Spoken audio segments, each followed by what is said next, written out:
Hey, what is going on, guys? Hope you're having a fantastic Sunday. Welcome to Sunday Night Live. We've got Ryan, myself, and Jonathan is back with us. Super glad to see you guys. How's your week been, man? I'll let Jonathan start. He had a more exciting week than I did. Uh-oh. I had a real busy weekend. It was awesome. Went to the steam engine show yesterday. Yeah. Saw like 400 tractors, steam engines, and old tractors, and tractor pull and everything. Today we had Nice. church picnic, volleyball, all that kind of stuff. So it was a good day. Awesome, man. Super cool. Jonathan, what was your week like? Ryan? I mean, Ryan, golly. I can't type and think at the same time. I'm like saying hi to some folks in the chat. It was good. It was soccer. What else did I cleaned out my garage because I just continually get more crap in there. There's some orders going out to clients and stuff, and my wife's like, I can't park my car in the garage. You need to fix this. So I had to fix that, and then we've had some drama with kids lying, so we're catching and dealing with all of that. You know, it's can't have a good day without having some bad stuff and teaching moments for the kids. So now he's like wondering how long he's not going to have certain things or how long he's going to be grounded for. So He's it's always good times. Oh, yeah, absolutely. Yeah, absolutely. But enough about that. Yeah, man. Well, we're going to have a lot of fun tonight. We always try to have one topic at the beginning of the show to kind of get us talking. And I want you guys in the chat. Let us know. Put it up right here. This is what we're going to be talking about right off the bat. Best demos for home theater. Let us know in the chat what your go-to demos are when people come over and you want to kind of show off your system. Now, of course, that can be for audio. It can be for video. It can be a combination of both. You may have different ones for depending on what you're trying to show off.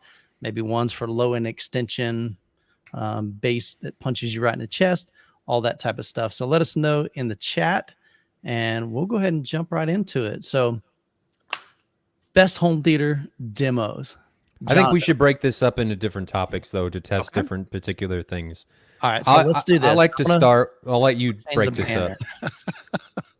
Well, that's okay. I'm going to change the banner. You tell me. So best home theater, let's see. Let's start with bass. All right, best bass. Well, actually, let's start with all-around demos. Let's start with like things that encompass, like if somebody comes over and says, I want, or you want to showcase everything that your system can do. All right, let's, cool. Let's start there. All right, I like that. And then I'll make a couple other ones, some variations of that. Yeah, because there are demos, like whenever we do a home theater get together and stuff, there's always different clips that we like to play or people like to play or hear for showcasing different aspects, but then there's other stuff that does like the full gamut of what a whole theater can do. So I always like to start with Jonathan. I like to put Jonathan on the spot.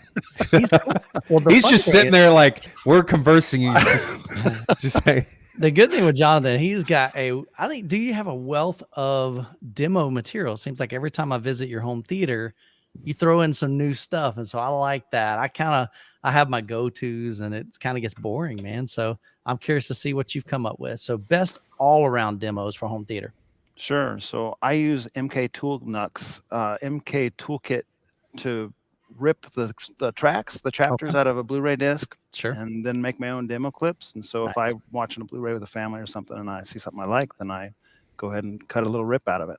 Yeah. So I have kind of usually I change it about once a year, my playlist. So this last year, it's been like that THX Eclipse demo, and it's an old one, right? Mm-hmm. It's like 2014 or something. It's only 5.1, but it's when you upmix it to all the channels, and it's got that deep THX low note. It's one that everyone just kind of like drops their jaw on. It's really a fun one. So that one's always in there. Some of the Dolby Atmos demo that you see at theaters, like Unfold or Conductor or Maze, those are in there. Sure. I really like the How to Train Your Dragon clip when they're kind of like flying through the caves. You're a big proponent of How to Train Your Dragon. You've always been on that one. Yeah, you've always liked that one. My little fan will spin up and have some air come up with the audience, and it kind of makes a smile. Nice. And then Mad Max Fury Road, that's been in there for a little while now. Sure. The Interstellar launch, and I like starting it a little bit earlier than the real crazy part where the space shuttle launches. I like it where they get a little emotion, draw them in. Yeah. Story. But what would you say is the go-to end-all be-all for you if you wanted to showcase everything your system could do? Which demo would you go to? I'll probably say it in the form of a movie. I would say if I have guests over who have never been here and they're like, let's watch a full-length movie, I'll just throw in Gravity with Atmos because it's got all the voices that are going all over the place, and it's got deep bass, and it's got nice, like, beautiful kind of like IMAX type visuals. It's pretty. It's a good all arounder. Sure. And it's a fun story. And you have the Luxe Edition. Well, yes. I only Gotta throw have that the out Luxe because Edition. I get it, but not everybody knows that. So I don't want people going out just buying Gravity. I literally had a guy yesterday say in my comments that he spent $250 buying the Gravity Luxe Edition. I'm like, holy cow, that's insane, man. So I'm going to be honest here. I have the 3D version, and I have another version that I thought I was getting with Atmos. Neither had it. So I bought it twice. I pulled down the Atmos track on the Mux thing, and I pirated it. As a general rule, I don't pirate movies. All right. You can see back there, I got my. I pirated it. As a general rule, I don't pirate that. But I bought 2 copies of it, and then neither of them include the Atmos copy. And like you say, it's like $300. I'm not buying the $300 copy. I'm not doing it. I gotcha. So there's that. Sorry. All right, so we'll edit that out of the show. We're not advocating. No, that. we're not. Okay. I don't generally do it. But appreciate your honesty. So, what do you think? What about you? What you throwing me on the bus? I'm gonna throw you on the bus. I've got. There's. That's such a hard topic. You know, Sure. I threw it at Jonathan, but You picked it. Though. It's so difficult, and I really like Gravity too. I mean, it's an oldie, but it's such a good one to showcase absolutely everything. Yeah, sure. I mean, the movie was almost purpose built for it. It was one of the first, wasn't it, to really showcase Atmos in all of its glory. Very first was Brave. Very first. One of the first. Okay. One of the first. And I would say that Gravity's was better than Brave.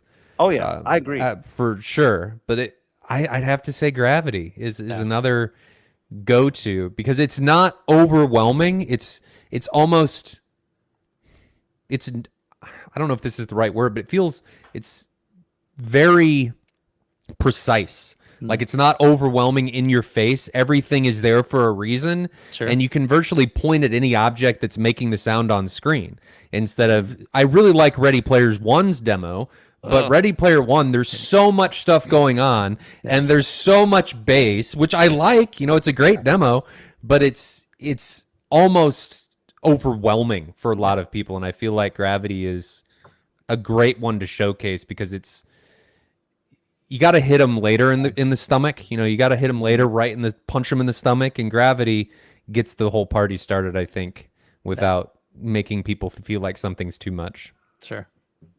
And there's so many go-to scenes too. It's not just like one scene in the movie. Sure. From the very first intro, when it has that just that silence to building up to like the incredible enveloping, like the whole room's ablaze with sound, and then it's stops. It's like that in space. It has a little subtitle. I can't remember what it says, but that's like an incredible way to open it. Well, then you've got the close-ups, or you've got the radio comms that are moving around the room, and then you've got the close-ups of her face as she's spinning off and then coming back as she's off the tether. You've got the dark scenes where you can really showcase the black levels of your projector. I mean, there's so many things in that movie that you can showcase. The only thing it's lacking is HDR. Yeah. Even the parachute at the end, as it opens up, it goes over all the surround speakers as the capsule's coming down, and the fly is buzzing around speaker to speaker through the end and stuff, and the music's fantastic. Yeah, it's just really well done. Even when he goes underwater and pops back up. Yep. That's a cool part. That is for sure. And go ahead. I like the part where she's really close to the what do you call it? The helmet. And the camera's zooming in real slow, and then it completely changes sound. And then once it comes out of that, then it goes back to a different sound. It's like, dude, that's a great use of was all really of well those done. speakers. Yeah. But Michael, what about you? What's your go-to? So I'm not going to say that one because y'all have already said that. I'm not saying Ready Player One because I'm with you, Ryan. I like Ready Player One. It's quite overdone. It's great. But to me, it is a lot of stuff. I mean, it's like there's so much going on. When we get to another best blank for home theater, I'll bring in Ready Player One, and I'll specifically tell you why I like that demo for that. But as far as all around, I mean, there's a bunch of them. I mean, Tron Legacy, fantastic. I love, Oh gosh, I was about to say it right before then. I'd like to point out that Tron Legacy is also another 1080p movie. It's not 4K. Yeah. Ford versus Ferrari, incredible. It's just got a good all around sound. There's certain aspects of it that's got some rumble, some deep. You've got the part where the airplane comes in, and so there's some Atmos there. So, but it's not like over the top. It's pretty enveloping kind of thing. So it's just, I think it's mixed really well. So those are a couple of them that I enjoy, probably just for all around. Okay. Let's change this to. Before we jump too quick, you think of that. I'm going to just kind of go through and just see. I've been watching for questions that we'll get to at the end. I'm just looking in the chat to see what some of your guys is. So World of War. There's a lot of Ready Player One. Yeah. Mission Impossible. Okay. You guys that love Ready Player One, do you like the visuals on it? That's my beef with that one. It's all kind of like grayed out. And there are some great visuals in it.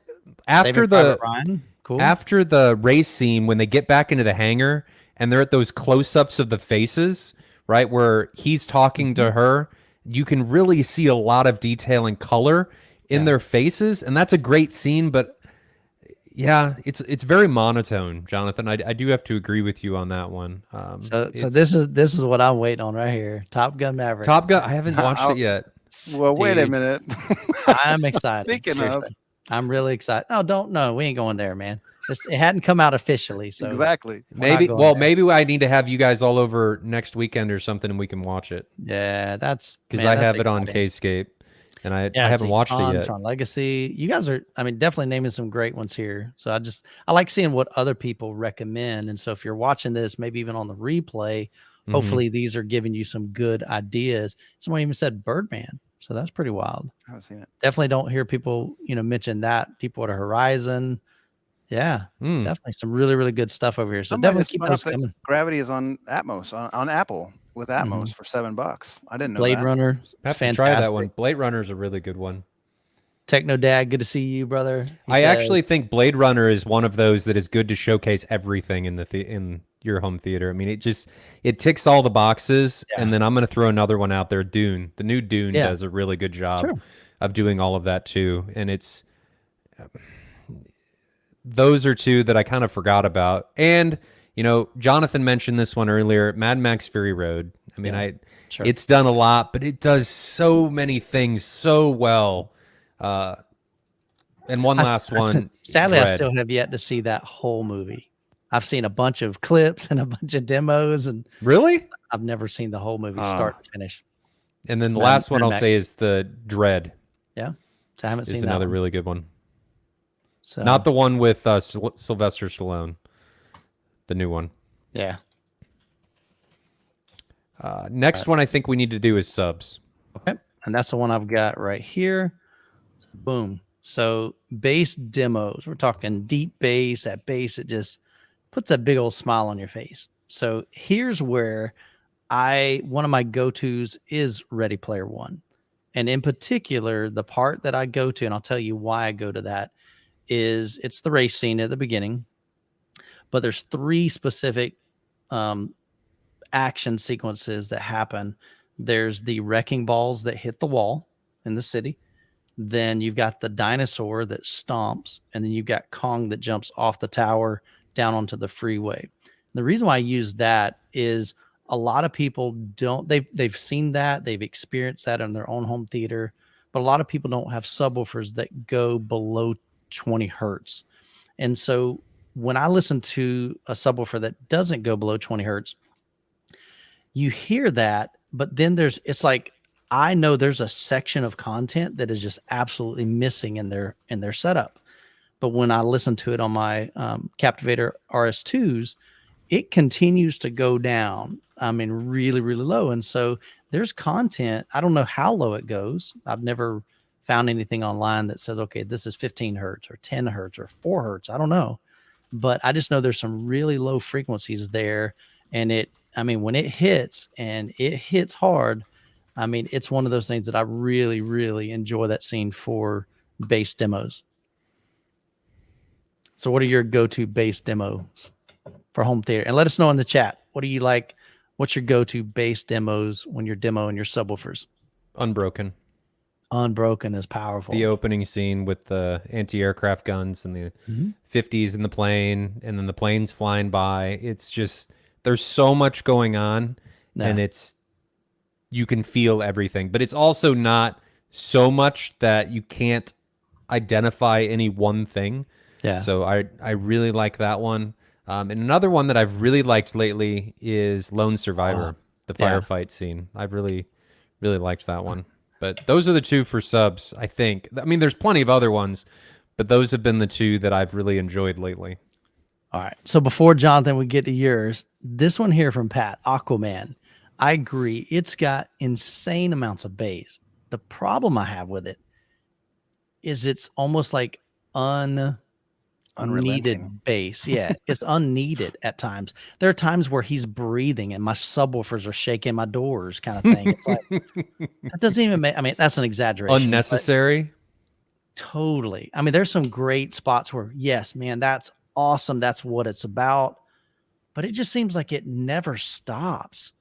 It's like the dude went on a coffee break and just left the bass just running in the background, the engineer that mixed it. That's kind of how I feel about the opening to Edge of Tomorrow. You know, it's like somebody slid something up on the mixer when the movie credits were opening and just, we'll leave it. Nobody's sub can go down that far anyway. Who cares? It's like, holy cow, and man. before we get to Jonathan, you've got a super chat. Man. Spillage Village, appreciate the super chat. The BBC nature documentaries. So Planet Earth, Frozen Planet, Seven World. Man, a lot of those I haven't seen. I've got Planet Earth. One Planet are great for showcasing and pushing everything your theater. Highly recommend and very educational. Very cool. So that's kind of, I know they're cinematic as I'll get out. I don't know if they have do they have Atmos in those? No, not the original Planet Earth for sure. Maybe the newer one. Maybe the Planet Earth 2. Yeah. So that definitely let me know, Spillage, in the chat. Does any of those, do they have Atmos tracks in that? Is there a lot of surround sound, or is it just beautifully orchestral kind of music that's just really captivating and kind of pulls you into that? But definitely some beautiful cinematics and absolutely some really cool story as well. Or specific scenes that you really like, because those are really long. Yeah. Planet Earth is 10 1-hour episodes or something like that. So if there's any specific scenes that you really like we narrow it down, because that's a lot of content. Yeah, it's been a long time since I've watched that series, but I had, like I said, I've got the Planet Earth, and those my dogs like to eat the Planet Earth documentaries. Jonathan knows he found one of them. The dogs like the box sets. That's hilarious, man. For the gentleman who likes Planet Earth stuff, there's a Welcome to Earth with Will Smith on Disney Plus. That's excellent. In that same theme, where it's just like discovery of things you never knew existed in our world. All right, so for me, I heard Edge of Tomorrow listed. That would be one of the top ones for me, but not because that first sign sweep that everyone, Yeah, I hate that demo. Yeah. I'm just talking about in general, the base of that movie is so textured and so varied and so well done. It's an absolute bass showpiece, in my opinion. And to Michael's point earlier about when you start kind of experiencing what a bunch of sealed subs can do in a room, I got a couple examples for that. X-Men First Class. Do you remember the missile launch scene at the end where all those Navy ships are lined up along the coast, the Russians and the Americans, and they're controlling the missiles and they redirect them and they fire them back. Magneto or whatever fires them back. There's so much super low bass in there that when I was watching it with my 20 hertz tuned subs, I didn't even know existed, right? I liked the scene. Sure. But then when I went over to somebody's house that had a bunch of sealed, I was like, oh, this is a whole new world. I didn't know any of this content was here. I feel like I'm being omitted from my ported subs. Your subs are tuned to 10 hertz, so you're probably good. You should watch the scene and see. I should. And then the other one that is kind of like that is, well, I'll come back to that because I had one on my mind. What's that that one with Katniss? She's an archer. Yeah, the Hunger Games. Yeah. So when she's being selected by her number, do you remember that scene where there's all those kids standing around and they're trying to see who's going to be going into the arena? In that scene, go watch it again if you haven't watched it with your sealed subs. There's this really low wobbling undertone that inspires fear and stuff, and you don't even know it's there without the sealed subs. Well, and same thing. Try it and see if it works on your 10 hertz tune, but it's really low and it's really cool to experience it. So here's a great one that Magic Lakes mentions in the chat. U571.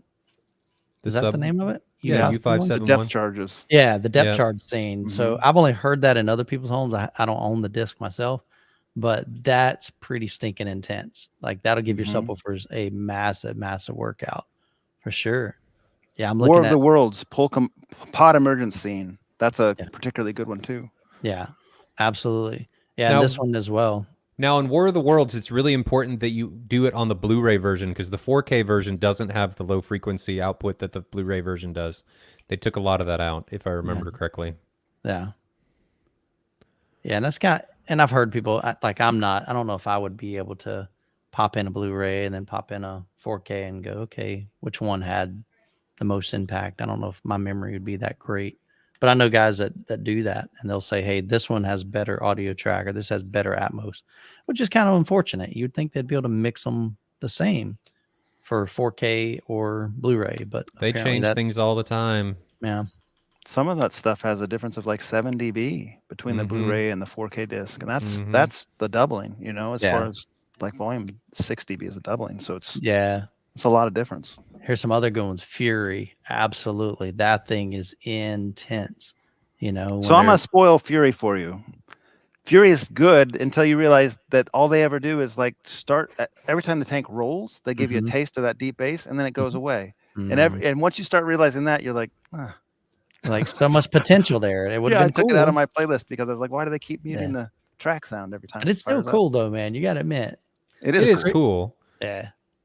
So Chris, appreciate the super chat, $10 super chat. Sorry, not sorry to keep doing loads of backflips on this one, but the brand new Star Trek motion picture director's edition. So apparently there's different versions. So make sure you check out the director's edition. Super quick, became a demo both for restoration and AV presentation. Now I haven't watched any of the Star Trek, so I'm not as familiar with those. Next Generation? Which one is this? Because there's so many different Star Treks. Like, is it the new ones? Is it the original ones? He says the brand new Star Trek. Yeah, but is it like a brand new, like remaster? I mean, who knows?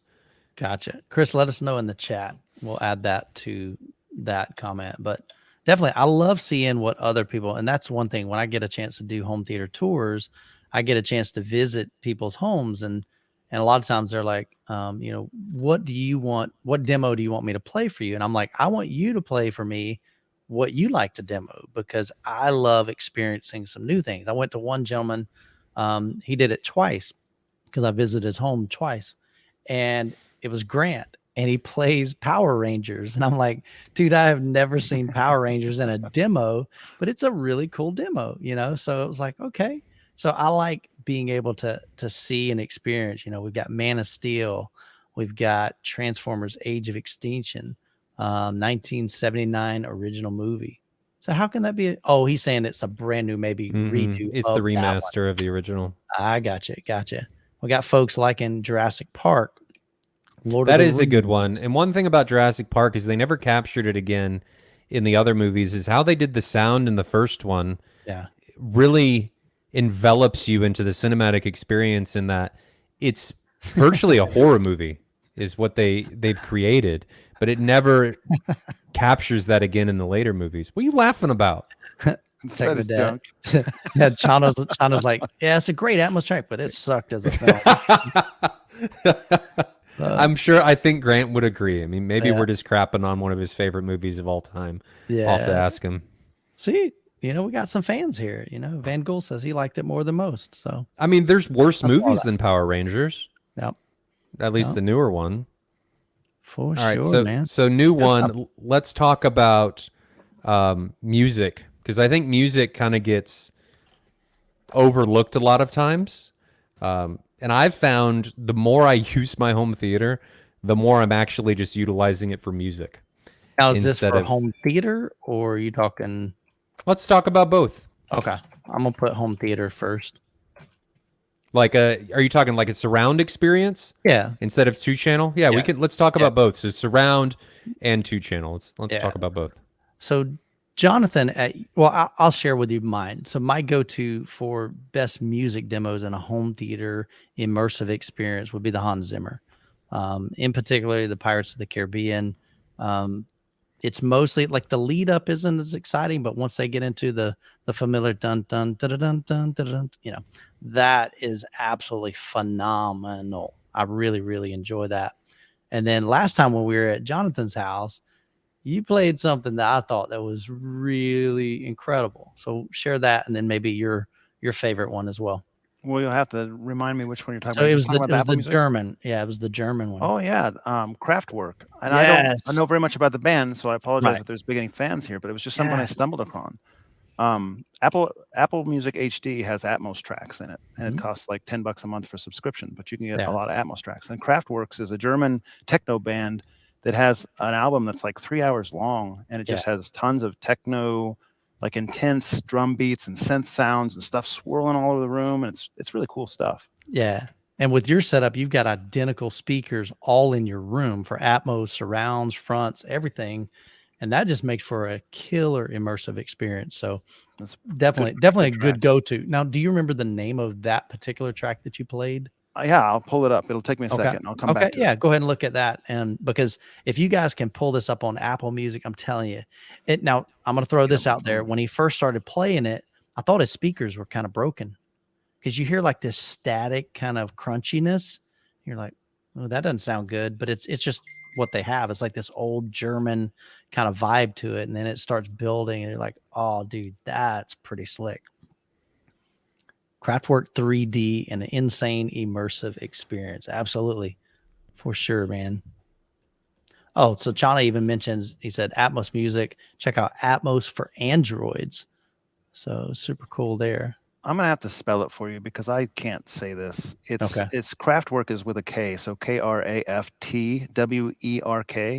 and the song that he's talking about here, Michael's talking about, is called Geigerzahler, and then the second one is Antenna. The second song is Antenna. Antenna would be easy to find. So super cool, man. And what is this one? It's a Bonanza. It is. Absolutely it is. Nice. It's probably some of the strongest Atmos stuff that I've heard on any of the things on Apple Music HD that I've tooled around with. Cool. Chana said he saw them live at Coachella. Oh, that's cool. Pretty interesting. Heck yeah. Pirates of the Caribbean, all on Blu-ray, has the best dynamics. Okay. I like it, man. So Ryan, best music demo for you. Oh, or Jonathan, did you say, you didn't say what yours was?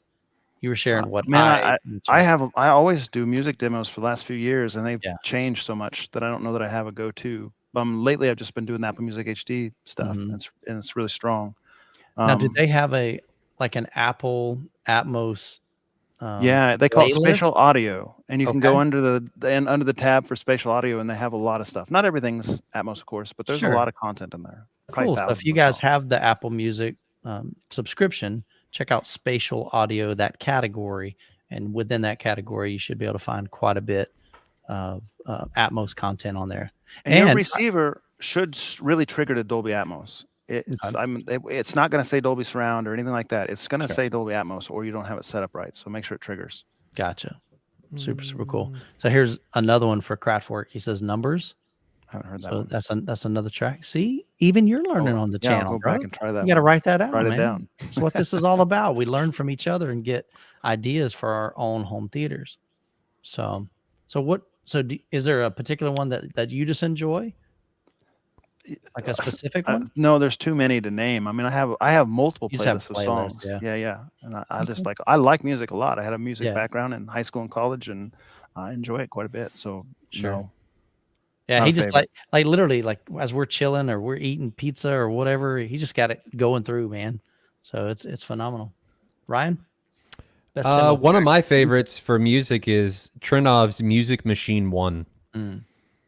Now, where did they get that? Is that just on Kaleidoscape? It's only on the Kaleidoscape. Trinov may send it out with their units, but it's not even real music. It's generated sounds from like digitally generated sounds from different maybe it's analog generated sounds from different electronic components, but it's really cool. And it's a Trinov demo, so it really encompasses everything inside of your surround system. So that's awesome. He's busting your chops there. But I'm not afraid to try different things. So that No. the story behind that is that there's a Justin Bieber video of a kick drum in a concert, and it's such a powerful kick drum. Yeah. And I played it without even suspecting I'd be given a hard time. Everyone's like, "You're a Justin Bieber fan? You're a believer, I right? like the music. I need to bring over Lots of music a cardboard cutout of Justin Bieber to put in your basement. with those bright red shoes." Mm-hmm. That's So fantastic. the Trinov demo, another one that I really like is the Art of Flight, the snowboarding demo. It's also a visual showcase because it really highlights if your projector is blowing anything out and the amount of detail you can show in really bright areas because it's all snow. And then the last one that I really like is Katy Perry's Dark Horse. Okay. And that one is so bright and it's SDR, but it's still, the colors are just so vivid. And the sound is just, I just really like what it does in a home theater. So those three I think are my favorites. So I would even throw this one out there, and it's probably pretty popular, but The Greatest Showman. There's just a lot of That's a good one. Beautiful music in that. I mean, it's not necessarily like Atmos, whatever, but it's just beautifully done. There's a lot of emotion in that. So, and a lot of times when we like music, we connect with songs that bring some kind of emotional connection to maybe something that we've experienced. And I just really felt that, like, you feel the story being compelled by the music and being told by the music. So just very, very well done. So I definitely, and that was one of those I was really hesitant to watch. Jessica was like, "Hey, can we watch The Greatest Showman?" I'm like, "What is that?" She's like, "It's like a musical." I'm like, "Oh gosh, really?" Come on, man. Another chick flick kind of thing. And I was so wrong, man. I mean, literally from the first song, I'm like, this is good, man. Like, really good. There's a lot of really good visual demos. Oh yeah. Yeah. There's a lot of really good visuals and stuff in that movie too, not just the audio. It's a all around great demo for showcasing your theater. We use that a lot at Mad VR. For showcasing what tone mapping and stuff can do, because it can be difficult for certain things, especially when she's out there in that white dress. That can be really, really hard for a lot of displays to be able to do. So that's a good one all around. Kind of blows out the dress and you lose a lot of detail. I've seen that. Yep. So now 2-channel. All right, so let's go back here. Nobody else with 2-channel? I don't do a lot of 2-channel music. But I mean, we can throw it up there. Let me edit this. We will. Music for 2-channel. All right. So best 2-channel demos. What do you got? Chocolate. And I guess this can go a lot of different ways because there's 2-channel bass or 2-channel. Just I'm just going to give you guys some great ones for just in general. So Chocolate Chip Trip by Tool is phenomenal for imaging, for all kinds of different stuff.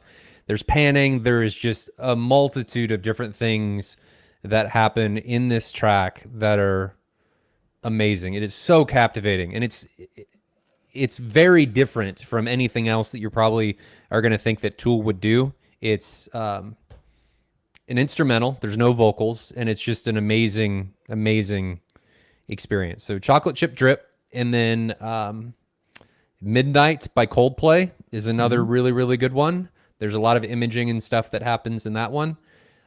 It's a little bit of a different experience, or a very different experience from Chocolate Chip Trip, but it's very captivating. It's very engaging. It just pulls you in to the experience. Instead of you feeling like you're sitting, listening to some speakers, you feel like you're engaged in something. Everything just kind of melts away. So those two.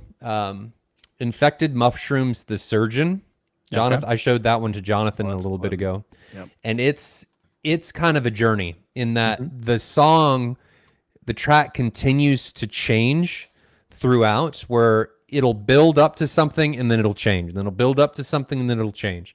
And the final crescendo is just amazing. The conclusion that everything reaches, the climax is just, it's a great pull together for everything that the song was building up to, and it's not too long, it's not too short. It is a longer track at 6 minutes, but overall it's a great experience. And then the last one that I really, well, I'll give you two last ones. So one is Bohemian Rhapsody by Angelina Jordan, and she's a newer artist. She's very young. When I say newer artist, I mean like newer within the past few years. But it's just a great take on an original song from Queen. Sure. And how she changes it just makes it feel so much more intimate than the original did. Because the original was more of a rock anthem, and that's what it was originally designed to be by Freddie Mercury. Yeah. And this is just a totally different take on it. Right. And she does a fantastic job on doing that. And then the last one is Nameless. And I always screw up her name. By Dominique Fils Ame. She's French, and I can never remember how to say her name, but it's like a Adele feeling where she's just front and center present, but her voice is just so mesmerizing that it just pulls you into everything, and you're taken out of just feeling like you're listening in your listening environment or whatever, and that you're there with her. And it was just a phenomenal experience. So those are mine. I gave you 5 or 6. Well, I'm gonna make it simple. I'm gonna give you just one of mine, because, and I was introduced to this again. I was doing a home theater tour. I was at a gentleman and basically a husband and a wife, and he pulled up. He's like, "Hey, I know it's on YouTube, and it's not the greatest quality, but I just love this track." Was this while you were in Kansas City? I believe so. And I was like, "Oh my gosh, I'm gonna show you. I'll just show you a screenshot because I want you to write this down. It's beautiful. Like the emotion that comes from her face and her just her demeanor. I'm not gonna play it for copyright reasons, but it's called Waitress. I guess it's from the musical Waitress. Michael was mesmerized. I still remember you in the theater because I was there with you. I guarantee, let's see, this has been viewed 4 million times. I probably have this last section right here 493 times. I'm dead serious. I watched it over and over and over. I've got it on Spotify. Well, you can't get it on Spotify playlists. I even reached out to them to see if they would send me like the MP3 version of this so I can just rip it legally or put it on my personal. I don't want it to share. I just wanted to enjoy. But oh my goodness, man, I was hoping to get like a really high res version of this, but Alison Love, she does. And apparently like this song, She Used to Be Mine, has been done by a bunch of different people. And this isn't the original person. No, but it is powerful. I mean, like just the way, I mean, you can just see like in her face later on, she'll be like scrunching up. Look at her. She's like, she gets mad and sad and like you're ready to pull out the tissues on this thing, man. But it's gorgeous. Absolutely gorgeous. Look at there. But she's just so filled with emotion. But it's drop dead gorgeous. So definitely go check that one out. So that's like my number one go-to. All right, Jonathan, you're on the spot now. Got to give us something, man. I'll rattle off a couple of them here. Yeah, cool. Pearl Jam. If I go to a comparison for speakers or something, and they let us bring a couple songs, I'll always bring like Steve Strauss, Just Like Love, which is kind of a common audiophile track, but it's got a nice like baritone voice in it. Yeah. And Pearl Jam Present Tense, which has like kind of a raw sound, like a raw recording, some distortion in the guitar and everything, and it's really a really good track. Audioslave, Show Me How to Live. Black Eyed Peas, Scream and Shout for something a little bit more thumpy and fast paced. Those are kind of my like 4 tracks I really enjoy and bring with me most places. So you're cheating. You're looking at your list, right? I am, because there's so many. I had to narrow it down. Exactly. I was looking at my list because I have a huge list Yeah. of stuff that I use for stuff for this kind of thing. Yeah. So I've got some on Qobuz and then some on Spotify Premium. I'll give you just a couple of them. Liberty by Annette Askvik, Askvik. That just has a lot of intricate details that I really, really love. Has some low frequencies. There's another one called Hey Now from London Grammar. Really, really like that one.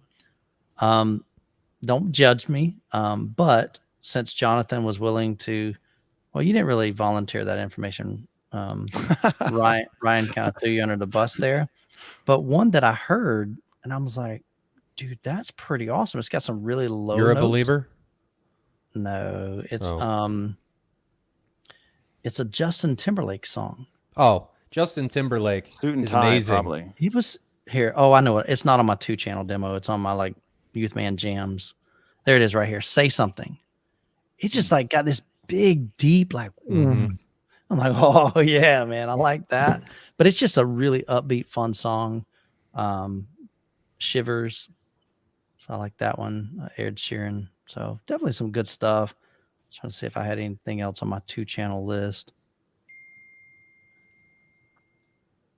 In this vein, do you guys have a favorite concert disc? You already said the Live in Prague Yeah. for the Hans Zimmer. Sure. That's excellent choice. Yeah. Most of the music I do is in 2-channel, so I really can't say that I have a favorite concert disc. Yeah. I saw Dave Matthews flash up in the comments. That's a really good concert I saw disc. that. Yeah. And then you guys are like saying a whole bunch of good stuff in here, man. I mean, just take a look. Metallica Through the Nevers, really great. Sure. Pearl That's Jam, one of Adele. Yeah. Carp's go-tos is Metallica for all of his demo stuff.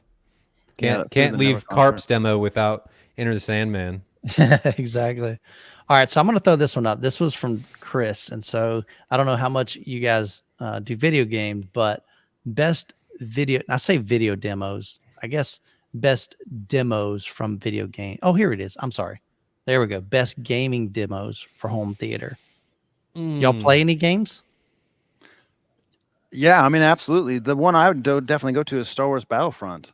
Okay. That thing is incredible with Atmos. It's one of the. I'm gonna go with Ryan's mistake here earlier. Like, I don't know if it's the first one, but it's one of the first ones with Dolby Atmos. Yeah, and it's fantastic. It wasn't a mistake. I think they capitalized on the technology, on things changing, and they did it very, very well. I mean, Battlefront was amazing for that specific reason. The grenades throwing, they got the AT walkers and stuff overhead. That's all coming through the ceiling speakers. Blaster fires going all over the room like it should. Like, it's so good. The game's mediocre, maybe, but the audio's fantastic. Uncharted. I agree with you there, Mikey. That's a great one. Super Mario Bros. Really? Not sure that would be to someone. Sure. I don't game enough. I mean, all my stuff's going to be flight simming stuff, which sounds phenomenal in this environment, but it's not. Yeah. It's so off the wall that I don't know that anybody else would do it. But Star Wars Battlefront's great. What about you? My favorite, all-time favorite is God of War. It is, I even put it this way. My channel's not gaming. It's really home theater. But I made a video and it was basically called The Most Incredible Movie I've Ever Experienced. And it was that, God of War. And people are like, you realize that's not a movie, right? And I'm like, just watch the video. And the whole point of the video was it's told like every aspect from the music to the visual aspect to the storyline. It's legit like you're playing a movie. I mean, like you're playing through this thing. It's cinematic. It's gorgeous. The score is incredible. The action sequences are phenomenal.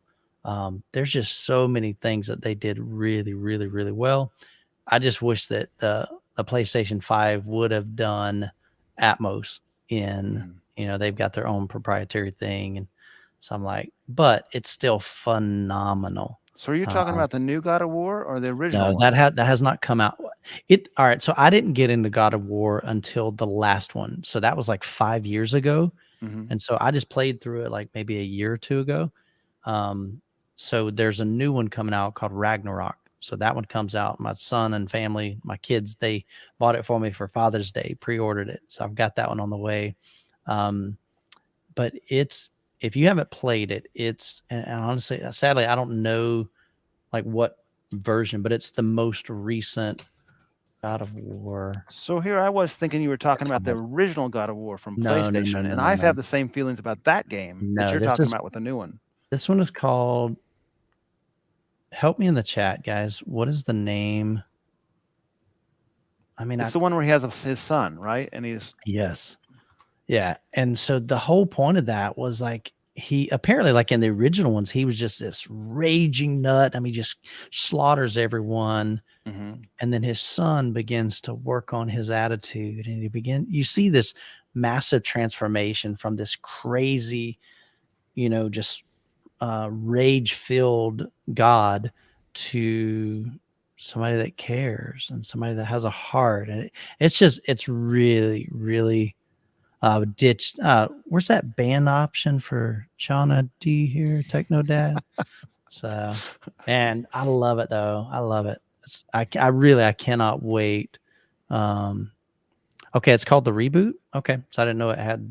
Anyway, I just call it God of War, but it's phenomenal. So if you're into gaming, he calls it God of War 2018. Yeah, I think it was just called God of War. Okay, so maybe cool. Oh, speaking of that, there's a new Assassin's Creed coming out, and that looks incredible. I want to see some gameplay on that though. So I'd be curious, Michael. You should try to go back and find the original, like the true original God of War. Yeah, on the that PS3. game. No, it was on the original PlayStation. Oh, original PS2. Original PlayStation. Yeah, because I think they've done like 5 or 6 of them, I believe. The original one, I had those same feelings about. Like, this is the best, and I've gamed since I was like a young kid, right? I mean, I'm 43 years old. That was like the best game I'd ever played. The original God of War. Have you played this one? I haven't played the one you're talking about with the kid. I promise you, Jonathan, it is. You can play it for 30 minutes, and if you don't like turn the game off, let me know. So here's the deal. Wrong with you, and we'll get it's like a totally different genre. I bought it, and it was so different from what I had played with the previous God of Wars that I just put it down. I didn't ever really go through it because I was like, this isn't even the same game. If you have the PS5, you get it free on there. I have PS4. Oh, that's your problem. But I think you can still play it on the PS4. What a loser. Yeah, you can. I mean, I literally played it for a little while, so God of War is one of my favorite series. And since they totally changed, it's not even the right mythology anymore. Yeah. And I felt like, all right, this could be its own great standalone game, but why'd you call it God of War? That was my thought. So I didn't ever get drawn into it from the beginning. Well, he fights all kinds of dudes in there. So I don't know the backstory and, the whole, the series of, God of War, but I'll have to try it again. I'm telling you, dude, me that. It's literally the most incredible game I've ever experienced. Last of Us 2, crazy. That'll freak you out. Talking about some. They're remaking Atmos the first Last of Us for PS5. Yeah, that thing that'll give you the heebie-jeebies right there, man. It's a little. That was a great game. Yeah, definitely. And that's another one of those things where it's interesting how gaming has some of the best soundtracks in there because they're using score to bring you in. They're using, of course, explosions and things. So that it utilizes your subwoofers. Like most time when I'm playing games, I got to turn off my subwoofers because I'm playing late at night. Jessica's in bed, kids are in bed. And so I don't get a chance to really, really enjoy it. So sometimes I'll just put on my headphones and that sounds awesome too. So, but yeah, I definitely cannot wait. Call of Duty, Chana says Atmos in that multiplayer is incredibly nuts. So yeah, what does this say? Yeah, there you go. So you like the one with the vengeful Well, it's just a perfect embodiment of Jonathan in general. Rage. Just anger and rage. That's funny. No, I legitimately remember being shocked. So in the original God of War, circa 2005 or whatever, right? It plays exactly the same way you're talking about. It's like the gameplay is like Mortal Kombat, but there's 4 cinematics and storyline that really engross you, like reading an excellent book or watching an excellent movie. I remember being like having my heart paying for some of the characters and stuff. Like it really drew you in. And I imagine that's what you're saying here. This will do that. I mean, it's super, super compelling. But the other thing that's nice about this, because of modern technology, there are 0 cutscenes in this thing at all. It goes from you playing to cinematic, right back to you playing to cinematic. And it's like, it really blurs the line between what is game and what is reality. And it's just pretty awesome. So, but definitely check that out. 2018 version God of War. Oh, there you go. So I prefer Ukraine's home theater reviews to video games. True, but that's okay. You may not like it, but it's definitely fun. But we were given a hang on a second, my daughter's calling. Witcher 3 deserves a call out. I see that come through the comment. That's my truly favorite game of all time. Yeah. It's what so is good. it called? Witcher 3, Okay. 2017 was it? Okay. Or was it 15? Such a big world, so immersive. Very cool. All right. Well, we got some questions. So we've gone through. Did we miss any of the? We don't really have too many questions. Yeah, but I mean, but we're almost at an hour, so that worked out great. Did we get to all of the topics? Is my question. I think so. Okay. Super cool. Well, we got a couple questions. If you got questions, throw them in the chat. We'll try to get to them. So here we go. So Music Fan 40 says, where can I buy the Atmos Gravity movie? They're coming out. That I know. They're coming out with it now. They're re-releasing it. I read on ABS Forum. Is it on the 4K version from what I heard? I don't know that. There's a 4K right now it's version? No, that's what I'm saying. I'm asking. There was talk of them making a 4K version. I didn't hear anything after that. It was just people maybe even speculating. Well, they were saying on the thread that don't try to find the Luxe version on eBay anymore for $300 because they're going to re-release it soon. Is what the word was. Okay. Like it has the publishing out there on the ISBN or whatever to be released soon. Okay, that'd be great because that's a real. I bought mine for like $30 on eBay, and it was used, and I definitely felt that it was worth it. Absolutely, but I'm not spending $250 for that thing. It's not that. Now, what I did hear is that you can get. I don't know because I don't have Apple TV, but I heard that you can get it on Apple TV. You pay whatever, I don't know, $15, $20, whatever it is. And it does have the Atmos track. So if you can verify that, if you have that on Apple TV, let me know in the chat. Just say, yes, I've got it on Apple TV. But apparently that might be an option for you and not have to spend. I think Shanna said you could buy it on sell Apple one TV of your too. sell one of your kidneys, to get it. Well, I wonder if the black crush is there, like some of the streaming stuff with real black content, has a little crush. I don't know. Yeah. I don't know. Yeah, I don't know. Good question there. So Chadman PA says, preferences for theater automation. Can you talk about how it's implemented or do a video on how to set scenes to start up equipment at certain sequences? That's a big question. Can you talk about how it's implemented? I mean, we can give you my setup is really simple. I use a Harmony Elite, which now Harmony is pretty much going out of business. They're shutting down, so that kind of stinks. I do have this remote. It's decent. It's called the Best Joy Super Remote. I'll actually have a review on that hopefully sometime either Monday or Tuesday. I got to meet with my dad for a while tomorrow, so I may not be able to get it done. But the good thing with a lot of remotes like that is you can create sequences to where you say, I want to watch a movie. And when you do that, you tell the remote, like in the app, you say, okay, I want my projector to turn on. I want the projector to be on HDMI 1. I want my processor to turn on, and I want it to be on Blu-ray input or input 4 or whatever. I want my shades to lower. I want my temperature to drop 4 degrees. And I want my lights to turn off. And it just does all those sequences. It's called a macro. So those are real easy to set up with a Harmony Elite, with a Harmony Hub. But like I said, it's kind of jacked because they're shutting down. So that's unfortunate. So I'm not real sure what you mean by, can you talk about how it's implemented or do a video on how to set scenes to start up equipment, which I shared, but at certain sequence. Well, okay. So if you're talking about like when in the Harmony Elite, you just tell it what you want to turn on first. Turn my projector on. You can even put a delay. Okay, I want you to wait 3 seconds before you turn on my Marantz. And then I want you to wait 4 seconds before you turn on this or shut off this. And then the main power button shuts everything off.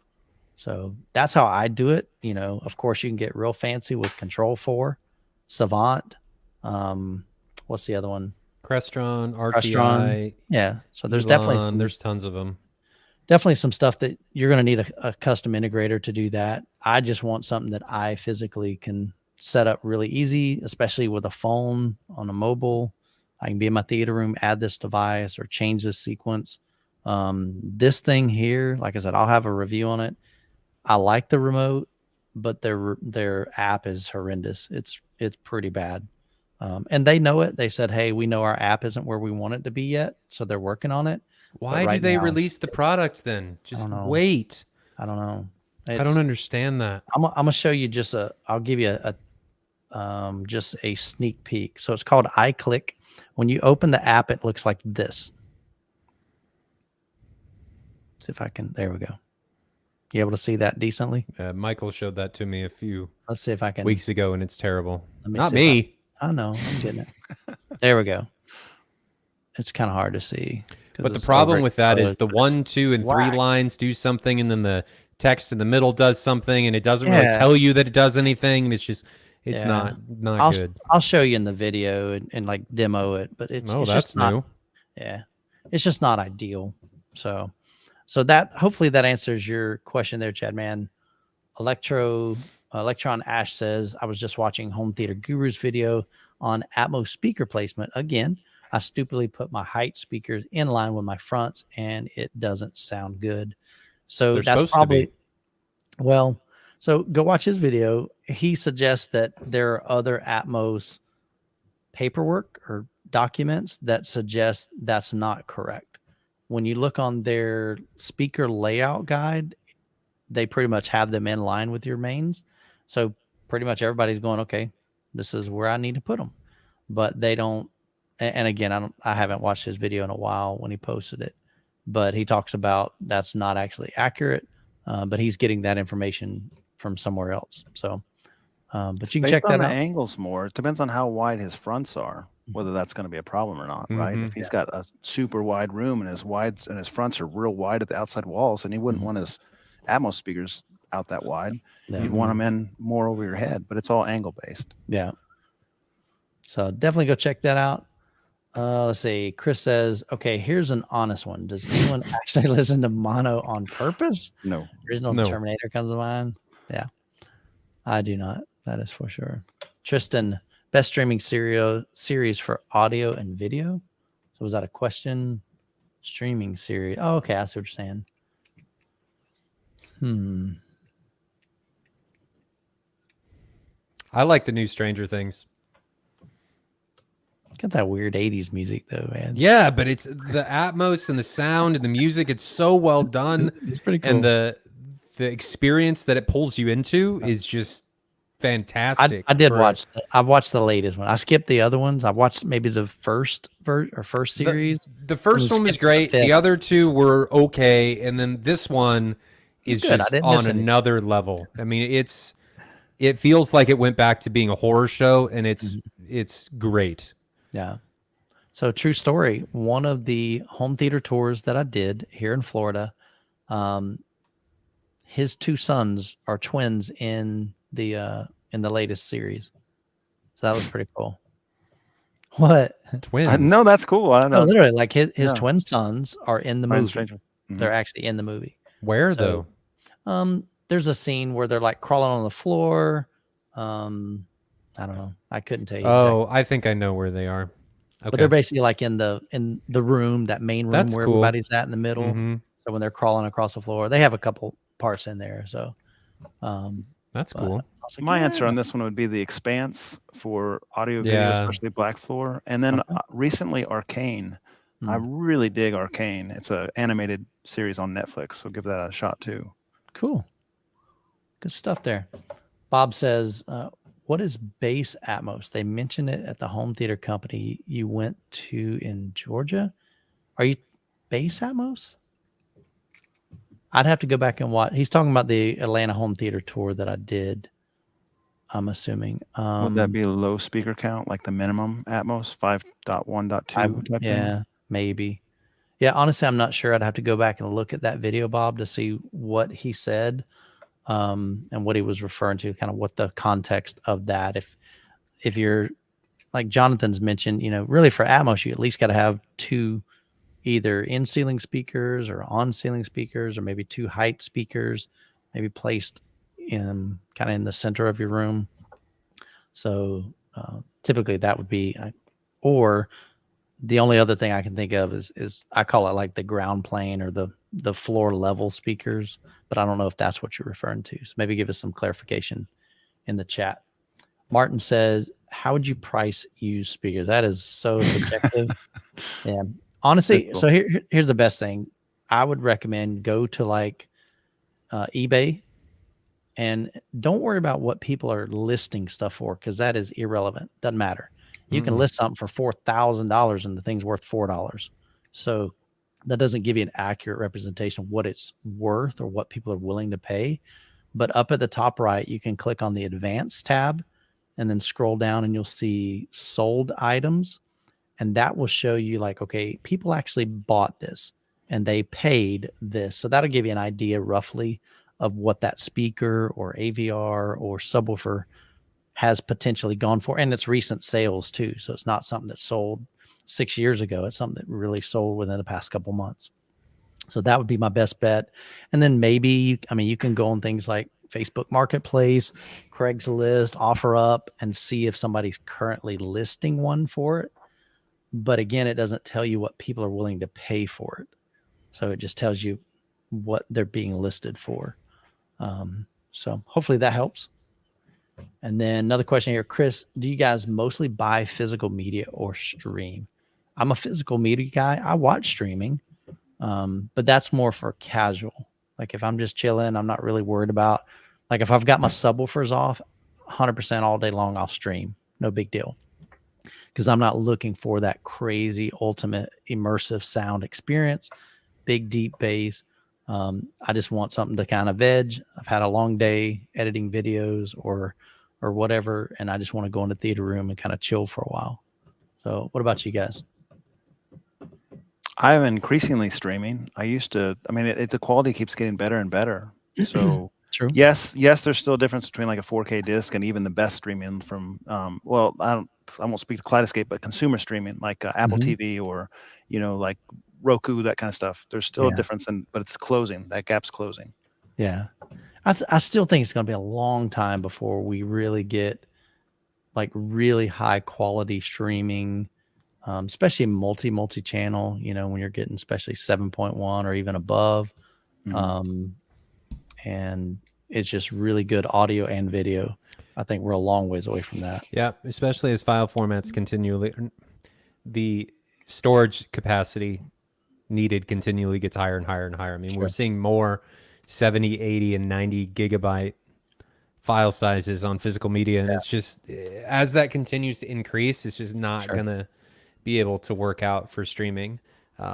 I'm full on I stream series and stuff, but as far as movies and things, Kaleidoscape. Yeah. So, I mean, it's effectively physical media. It's just, I don't have a disc. Yeah. He's got Netflix for his physical media. Kind of. Sort of. But I it have looks to pay better for each one individually, though. Yeah. So something like that. There was a question here. Okay, here's an honest question. Or I'm sorry, honest answer. Honest answer. Will I really hear a difference if I switch to separate pre-processor? Great question. I'm going to say that's dependent on why you're switching.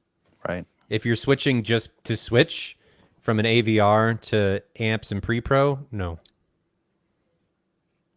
Unless you don't level match, then you could probably convince yourself you do.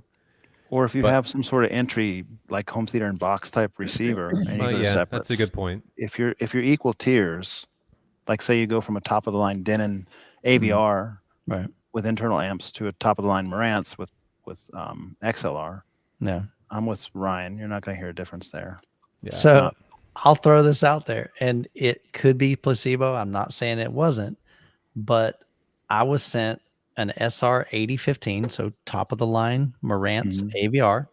Probably I think at the time it was about a $3,000 AVR. Big beefy amplifier in it. Really nice unit.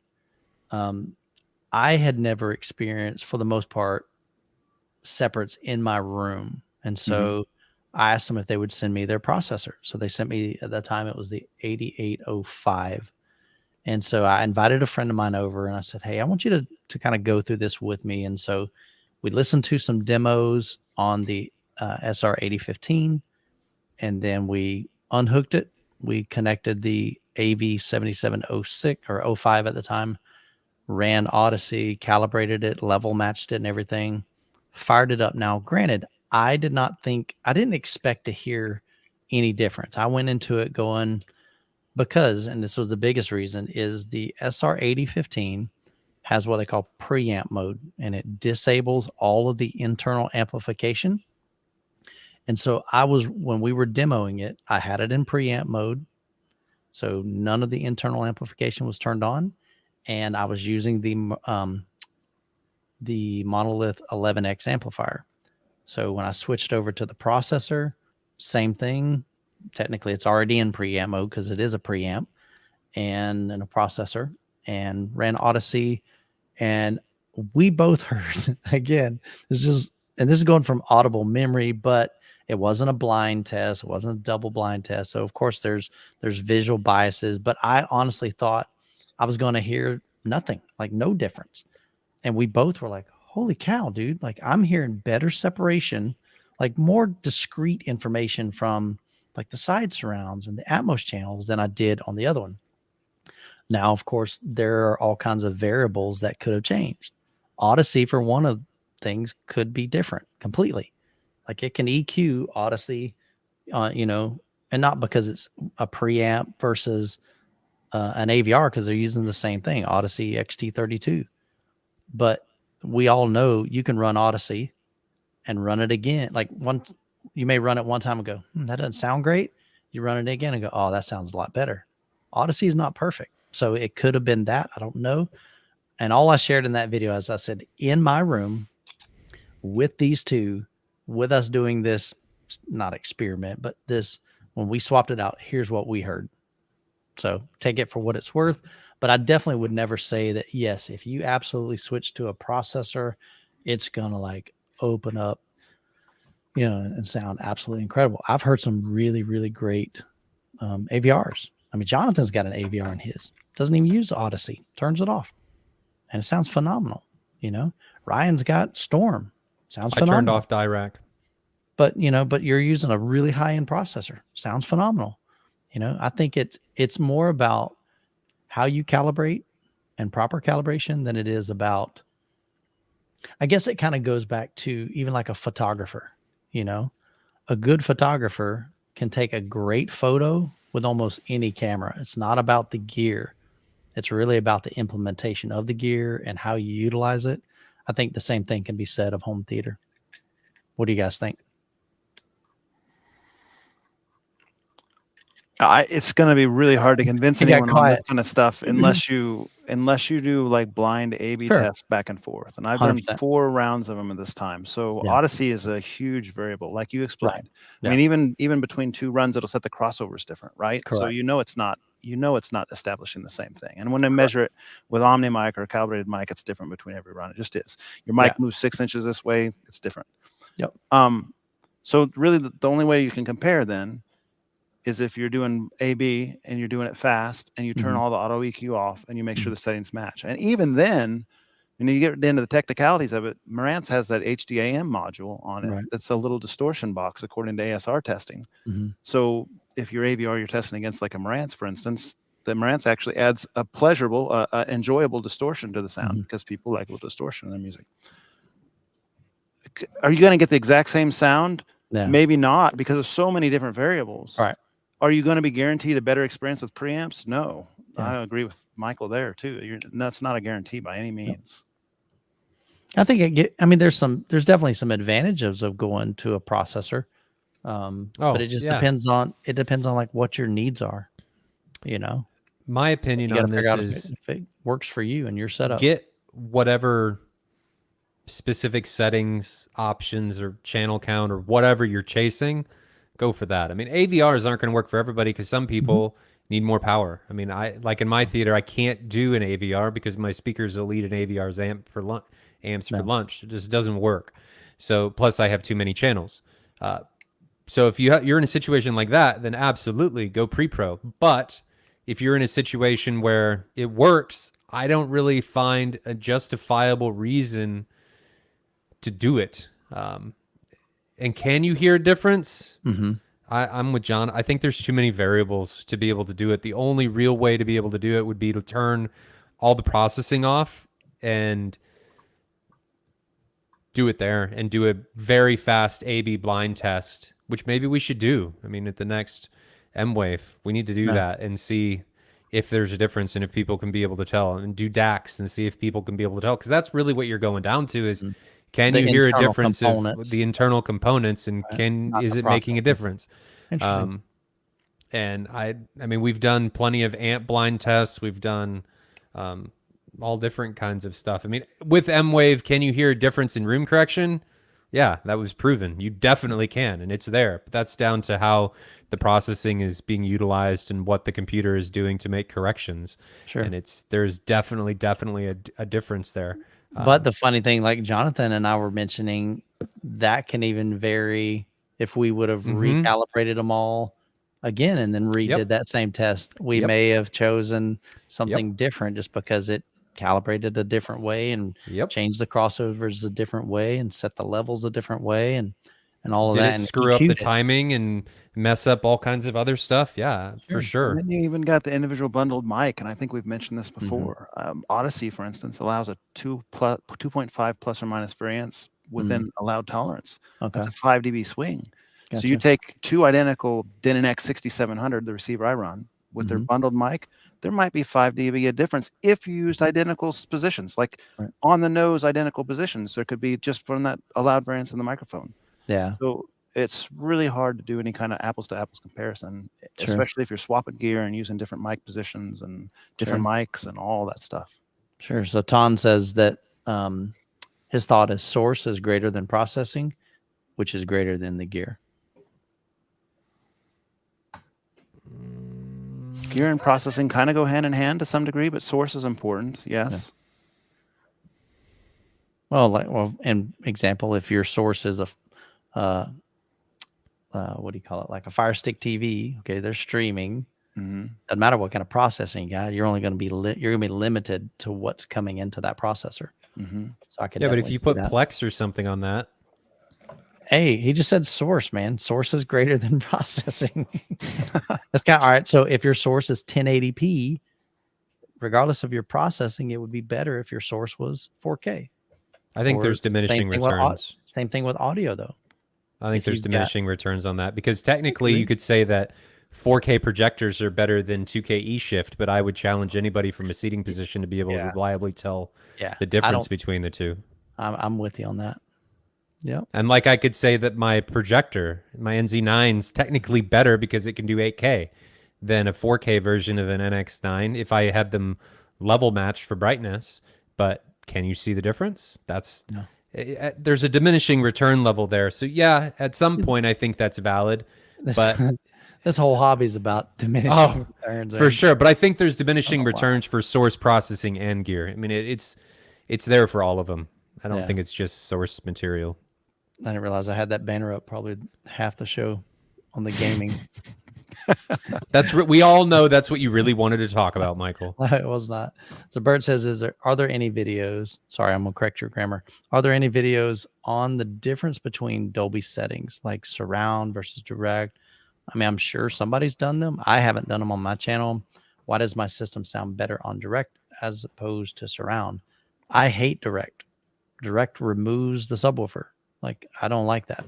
And direct's only 2 channels, so I'm not sure why 2 channel would sound better than surround, unless your surround speakers. Maybe he's only in 2 channel. Yeah, I'm not a fan of direct myself, but I know guys that like it. Usually, you hear when they say direct, they're thinking music. Is there a level difference though? Like, I'm sure there is. I mean, with the processing and stuff with Odyssey, it's doing something to the volume levels of the SPL of the signal. So going from I don't know. So I'm asking because you guys have a lot more experience with Sound United gear than I do. But if you're going from the process stuff to direct, wouldn't there be an SPL change? And that in and of itself could create more clarity if there's an SPL increase? The SPL trim should stay the same between Dolby Surround and direct, because that's part of the stuff that wouldn't get changed, but your bass settings would not necessarily be the same, and your EQ would definitely not be the same, right? Because direct just means raw. It's not doing any EQ, and Odyssey's going to be doing EQ. And it shuts down even things like video processing. So the concept there is it's supposed to give you a more pure, like there's less noise in the unit to kind of get into the sound, but quote unquote. But I've never liked direct. But I also don't even like listening to just 2-channel music in my room. I like having all my speakers play, especially Is he ones- talking about Sound United here? Are there other receivers that do direct? I don't know of any. I mean, well, I think like you can probably get direct on the Onkyos. Maybe the only reason I said Sound United is because that's what they call it. If I remember correctly, they call it direct. Direct, yeah. Pure direct, I think. Yeah. Right. But, yeah. Yeah. I think other receivers and AVRs, they have something at least similar to that. A couple more questions before we wrap up. Nathan says, how much experience do you guys have with Anthems, Arc Genesis, doing research on what kind of equipment I want to upgrade to? So my takeaway from M-Wave when listening to all of them is, and this is from a listening standpoint after the configuration, how we did the configurations was we used their suggested guide for where things needed to be placed, what and how things needed to be done. And we didn't go back and level match because we made the assumption that most people that do this stuff wouldn't do that. Should we have thinking about it afterwards? Probably, but we didn't during that test. So what we found during the playback was Arc had a tendency to boost low frequency, and people liked that. And I have told people, and this is my opinion, that usually when you listen to a couple of different speakers, and this is the case when the different speakers that were on stage at M-Wave doing the speaker comparison, any speaker that can get lower is going to be almost universally favored over another one that can't. It's just seen as more full in a lot of people's eyes. And I think that was what was happening. This is just my opinion. I think that was what was happening with room correction, is that the low frequency was boosted, and it wasn't over the top. It was boosted, and we could see that by looking at it in RU, that it was up, and people liked it. Whereas if you looked at like Dirac was perfectly flat all the way across. So, and people didn't like Dirac as much as they liked Arc. And I think the reason for that was due to the increase in bass. So if you're not going to do any type of your own calibration, or you're not going to change any of your house curves or anything, I mean, that's what we noticed Arc to be doing. Could you change it? And do you have the ability to go into Arc and make those changes? Yes. Sure. But that's just what we saw out of the box. So here's another experience with Arc Genesis. So, well, I'm sorry, I can't say Arc Genesis. I had the previous version to Arc Genesis, so whatever that was called, probably that would have been maybe 2019, 2020, somewhere around there. Marantz sent me, I'm sorry, not Marantz, Anthem sent me the MRX 1120. So it's an AVR with Arc. When I ran calibration, I literally, like I heard better separation, at least I thought, from the channels, but it sucked the life out of the LFE. I mean, like completely. Like I'm watching a movie going, I want way more than what this thing is generating. And maybe it's because I was used to oh goodness, from Odyssey. What do they call it? Not oh my goodness, help me out, guys. Dynamic EQ. Yes. So dynamic EQ kind of adds that house curve to it, so it boosts the bottom end a little bit. But I just felt like I'm like, man, I'm missing so much. I didn't like it at all. I sent the ARC file to Anthem and said, hey, am I missing something? Because I'm new to Arc. I hadn't used it but just then. And they tweaked it a little bit, sent it back to me, and it was a little better, but I just still felt like it was missing. So I'm not sure that, hopefully Arc Genesis is better than the previous version. But I think about this. One room correction could technically do better, let's say in Jonathan's room, than the other, but then you put it in my room and it may struggle in my room because my acoustics are different. And so those are two totally different algorithms that it's using and mathematical equations and the way it measures. So I'm not sure that you can always say, hey, Dirac. I mean, I know people love to say, oh, Dirac Live is the best. Well, I mean, at M-Wave, it wasn't the absolute most favored. So I don't know. There's definitely a different perspective there. So it could change based on your room. I got an old experience, so I won't spend much time on it. But in Mhm. 2014, we did a AVR comparison with Auto EQ, and so this is quite old at this point, 8 years. At any rate, Arc gives you this nice report, right? You run the Yep. EQ, and it's done on your PC, and it pits out this PDF that shows Sure. you like all the adjustments it made, and it made that line look ruler flat, and everybody, mouth watering, thinking like, "This is amazing." That's awesome. Then we measured it with the calibrated mic after that, and it didn't look like that at all. Yeah. And then investigating a little bit further, because we had all these processors we were comparing, we weren't super familiar with any of them, just learning them. It's doing those calculations mathematically, right? But it doesn't have the room in the equation. It just knows, like, all right, I see this dip and this boost, and in a vacuum, in a perfect room, this is how much I boost the low, and this is how much I drop the high, and then I get this calculated perfect graph, and that's what I'm going to show the user. Right. That's not how our rooms are laid out. Our rooms aren't perfect rooms. They're not ideal little, anoic chambers. So, don't. My only thing would be say, don't trust the graph. Get your mic out, validate what you're measuring, and see what you actually have. For a multitude of reasons, and we've covered some of those in previous videos. Yeah. Sure. Yeah.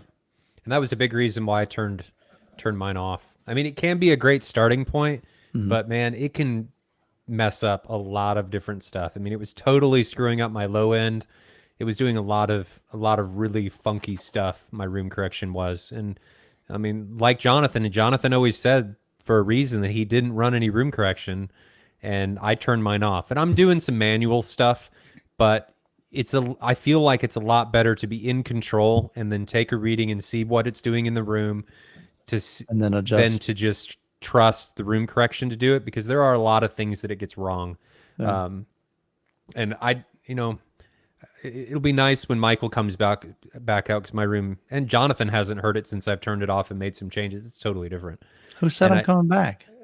Maybe you won't. I mean, maybe it's over. I get it. I mean, this was a very fiery relationship that we've had. I mean, we've only known each other for like that's what's funny, 10 months, which is ridiculous. Yeah. So 10 months, started a company. It's crazy. Yeah. It's crazy. Nathan, we're not disparaging Arc at all. Yeah, absolutely. That's not what we're doing. We're just making sure you understand the caveats, because I hear a lot of good things about Arc on the ABS forums. The guys love it. So. Yeah, and I've heard the Arc Genesis a huge step up from what I reviewed. So, and I'm not I'm not coming down on any of the room corrections. I think room correction is phenomenal.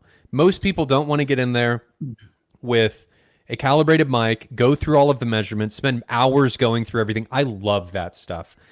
A lot of people don't have speakers like Jonathan does, like the JBLs. I mean, those are, I think, a lot flatter response across the curve than a lot of people's speakers are going to be.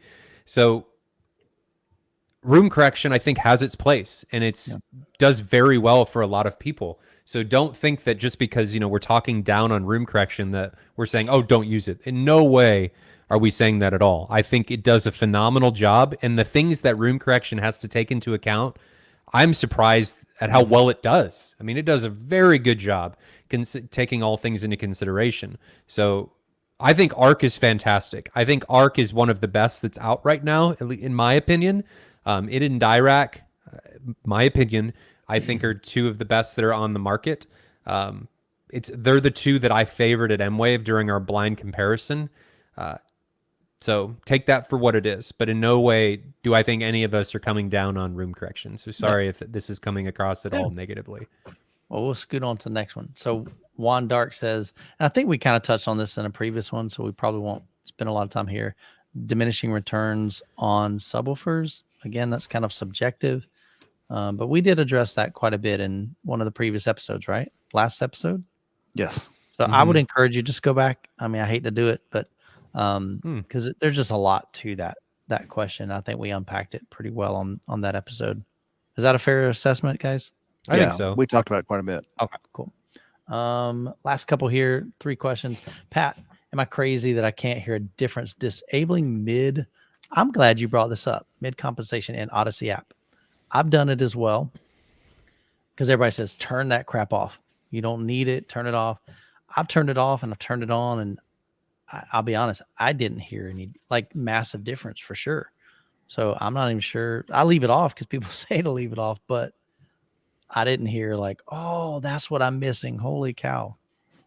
Have y'all tried that?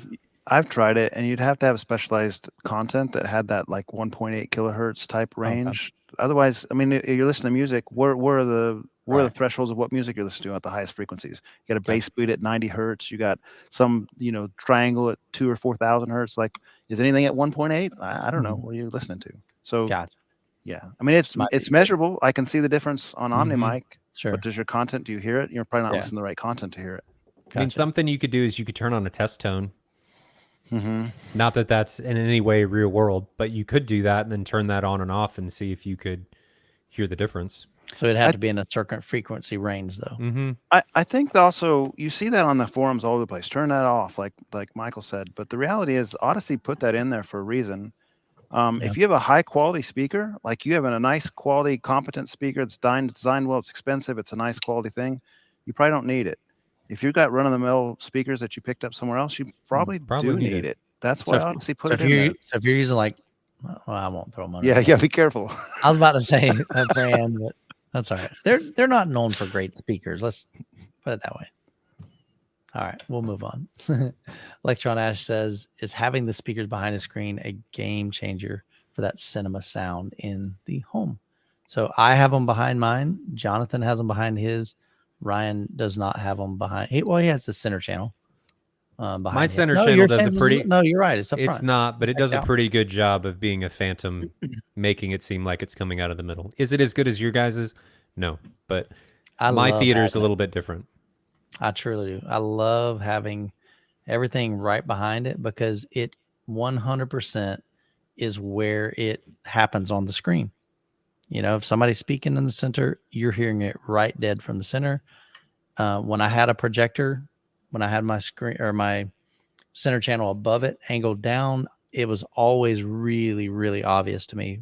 But I was going from floor level to like 8 feet in the air, back down to floor level when something would pass from left to center to right. So that was not ideal at all. So, but I really, really like it. Jonathan?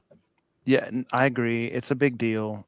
Is it going to make you not enjoy a cinema where the thing isn't behind the screen? No, that's not true. I enjoy Ryan's theater a lot. Or, like there's ways where it's done right, like Ryan's theater, where the center channel isn't obnoxious because it's low. Yeah. And there's ways where, like Michael's saying, where you can tell the center's not where it should be. So one encouragement I can share with you, if you do have it, let's say down below the screen or even above your screen or TV, just make sure that the tweeter is aimed at your listening position, like your head and your ears. For so long, I've seen people, and even myself, way back in the day, I had like this cabinet, and the cabinet had a TV in it, and so my center channel was pretty high up. And I remember back in the day, somebody asked me, they said, hey, I can't tell from your photo, but is your center channel angled down towards your listening position? And I went, no, I'd never thought of doing that. And it made sense because your tweeters and mid-range is very directional. So if you've got it aimed above your head or aimed at your kneecaps or your ankles, it's not going to be a great experience. You're sitting really far off axis. And so if you can angle that up or angle it down, and use like just a simple laser, a laser pointer or eyeball it, but you can use a laser pointer to find out exactly what angle you need to, and you put foam under the back, you put a book under the back, there's a lot of things you can do to kind of raise it up. I'm serious. That's what I did. You just told him to shine a laser in his eyeball. That's what I heard. Just get some junk in the trunk, man. Get that thing pointed where it needs to go. Yeah. I mean, but that can definitely help. But man, if you can get them behind the screen, dude, heck yeah. I agree. I'm a big fan. And mine aren't even behind the screen, but mine aren't behind the screen because my room doesn't allow it, and I like having my speakers in the room. But my center does a pretty good job, and Jonathan's even commented on this about in my room that my center does a pretty good job about making you feel like the audio is coming out of the center of the screen. It does a pretty good job. But I will agree with the other two guys that if you can get them behind the screen, you should do that. 100%. So Brian says, can I damage my subwoofers if I go above 0 dB in the AVR settings? So I'm assuming you're talking about in your trim. I don't think you're going to this one if you want. Yeah. Yes, you can, but there's a whole lot of variables here. Mm-hmm. So you have a subwoofer trim, you have EQ, you have bass redirection, and you have a main listening volume. And you might even have other things besides that, like different modes and so forth, DSP modes. All those things contribute. And if you have, and I've done it before, that's why I say it can happen, because I've done it. I speak from experience. You smell smoke, Jonathan. So Tron Legacy, speaking of that movie, I had 2 Jammo subwoofers, and they were like D650, if I remember correctly, and they were THX rated. And I turned them up louder than reference, and the channel trims and the main volume, I turned that up to reference. And I had so the bass running hot, and I had some EQ running hot, and I blew them. I blew them. Did you blow them both?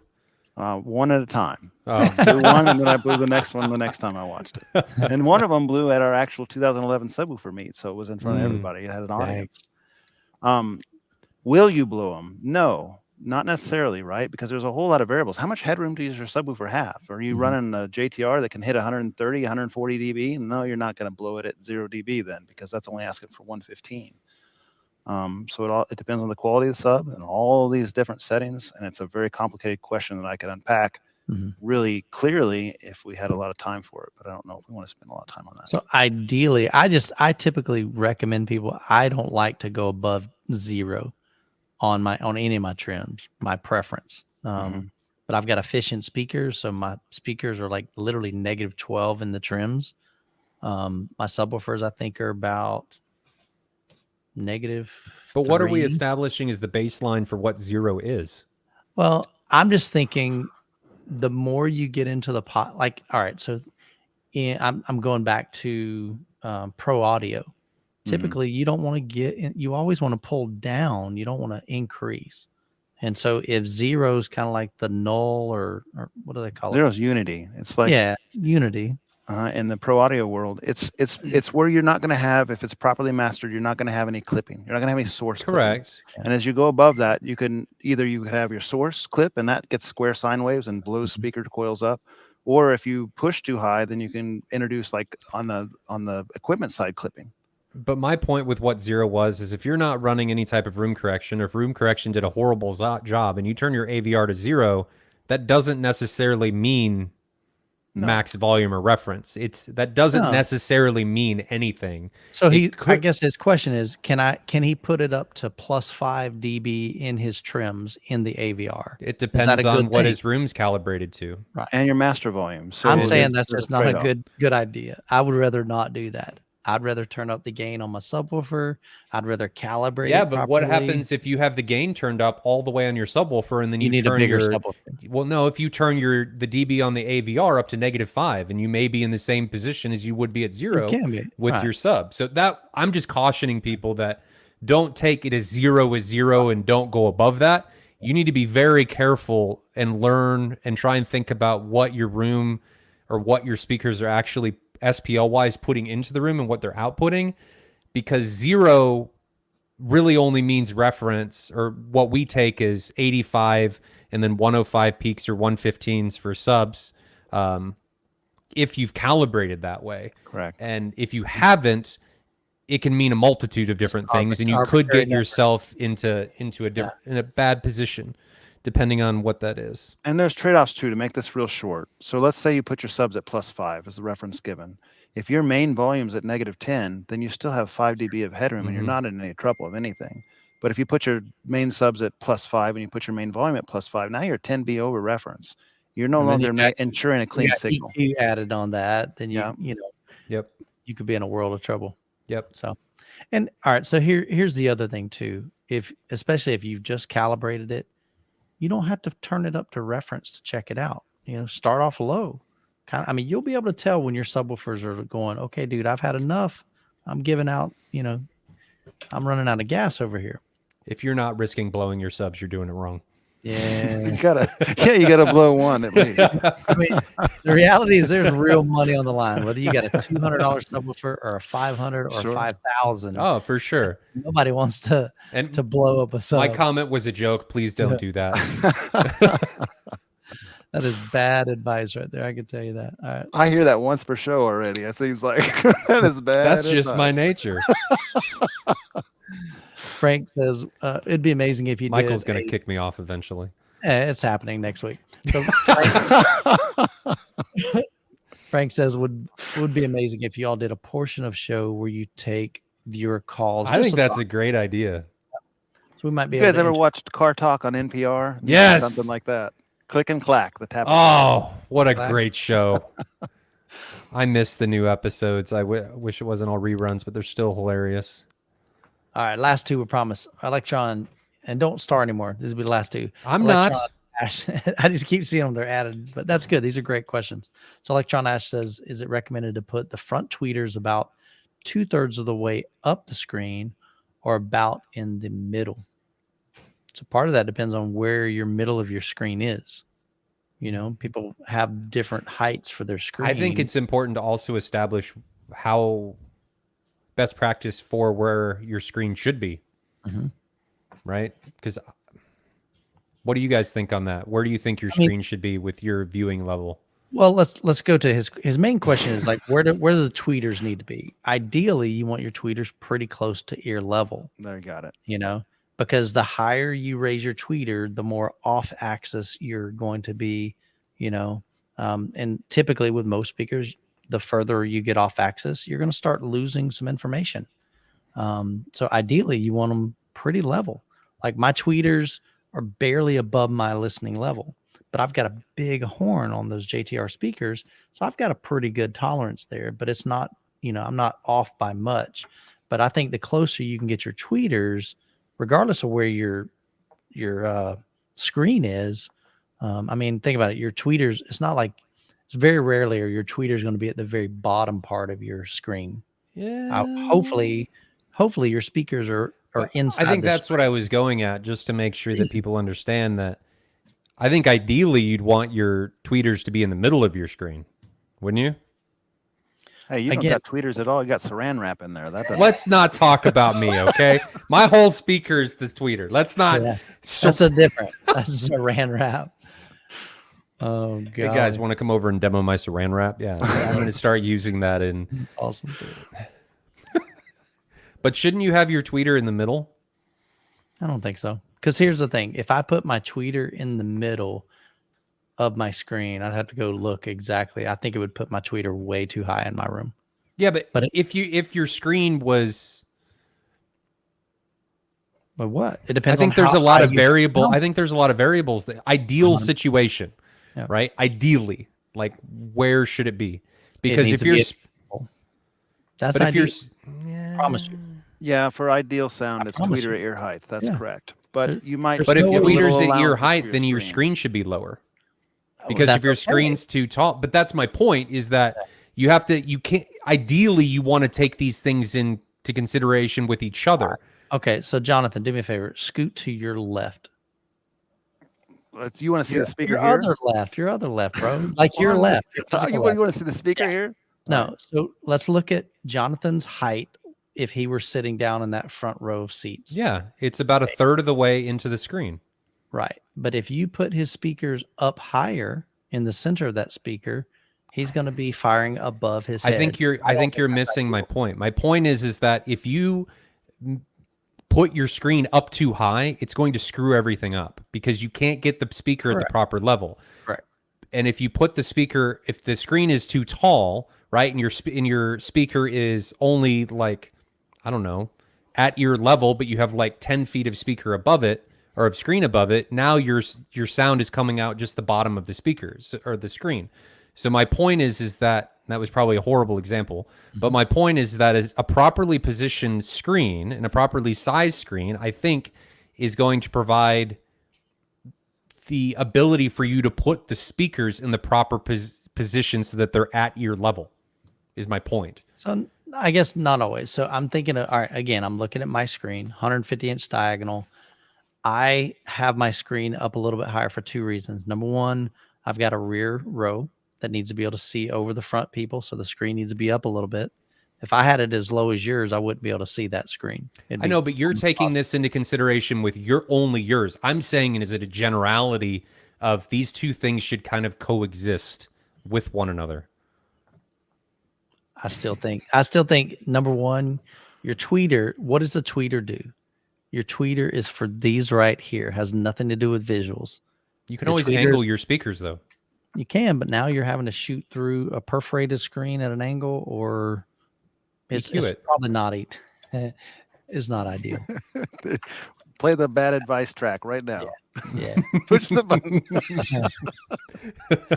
So that's just my thought though. I think ideally Because try to get your tweeters pretty close to your ear but there level. is an ideal height for a speaker or for a screen too. I mean, You want your eyes in the lower third. correct. And if long as it's that's the there, case, most speakers are going to be able to be positioned in that. Or if you have tower speakers, you can put them on the floor so that the tweeter is coming out at the appropriate height, and everything should coexist rather well. There's a lot of variables there. There are. Yeah. There are a lot of variables. Because I mean, like again, in my room, and I think even in Jonathan's room, you kind of like have a platform in a way. Mhm. Well, you don't really have a platform behind I have your a platform He in the does. back behind the screen. And actually, my center channel on my left and my right are lower than the sidewall ones because they're right basically on top of the wood trim behind the screen, Mhm. just the way that they are. I haven't noticed any problem. But again, I don't have a traditional speaker anyway, so I'm not sure it's a really good reference. Sure. But mine, I can't even go with a tower because if I put a tower on my platform, now that tweeter is really high and it would be really so. Just saw the bottom part of your tower off. Well, some people flip really upside just down. invert it upside down. That's correct. Literally, There's no a lot problem of people. there. A lot of people told me to take my La Scalas and flip them upside down. I'm like, that would look stupid. I'm not doing that. But they're behind your screen, so what does it matter? I do not care. I'm not. I showing know. Didn't he just say the tweeter is for these right Yes. now? So now he's saying, now this is. All right. They were not I'm really ideally confused. positioned. All right. Next question here. You like how I transition that? Oh, yeah.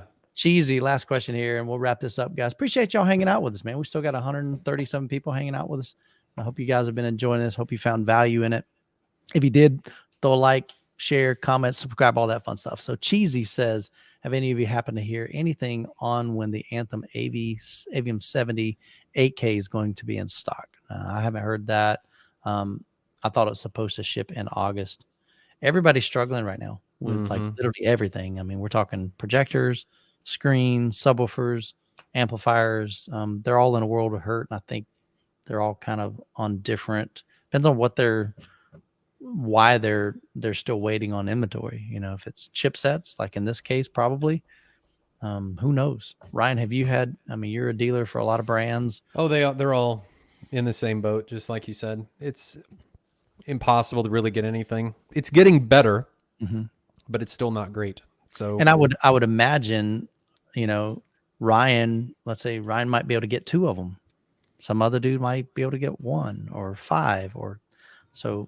I can't get any Anthems. But you know what I mean? It's like, I don't know that you could say across the board, okay, they're going to be available across the board in 2 weeks.